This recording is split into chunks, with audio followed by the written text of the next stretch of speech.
అహ్మదాబాద్ లో కూలిపోయిన ఎయిర్ ఇండియా విమానంలోని రెండవ బ్లాక్ బాక్స్ లభ్యమైంది. ఫ్లైట్ డేటా రికార్డర్ తో పాటు కాక్పిట్ వాయిస్ రికార్డర్ ను దర్యాప్తు సంస్థ స్వాధీనం చేసుకుంది. విమానం ఎలా కూలిపోయింది అనేది కాక్పిట్ వాయిస్ రికార్డర్ తో ఖచ్చితంగా అంచనాకు రావచ్చు.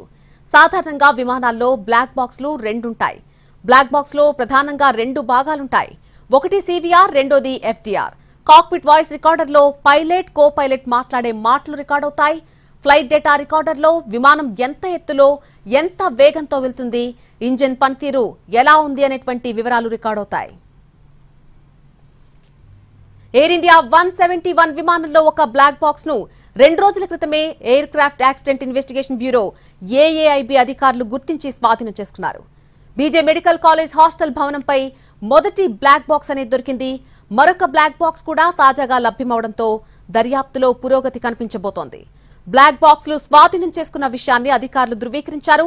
ప్రధానమంత్రి మోడీ ప్రధాన కార్యదర్శి పీకే మిశ్రా కూడా తెలియజేశారు. మరోవైపు డిజిటల్ వీడియో రికార్డర్ ను గుజరాత్ ఏటీఎస్ స్వాధీనం చేసుకుంది. డీవీఆర్ లో ప్రమాద దృశ్యాలు ఉండే అవకాశం ఉంది. డిజిటల్ వీడియో రికార్డర్ లో కీలక సమాచారం ఉంటుందని అంచనా వేస్తున్నారు అధికారులు. దాన్ని ఫోరెన్సిక్ సైన్స్ ల్యాబ్ కు పంపించారు.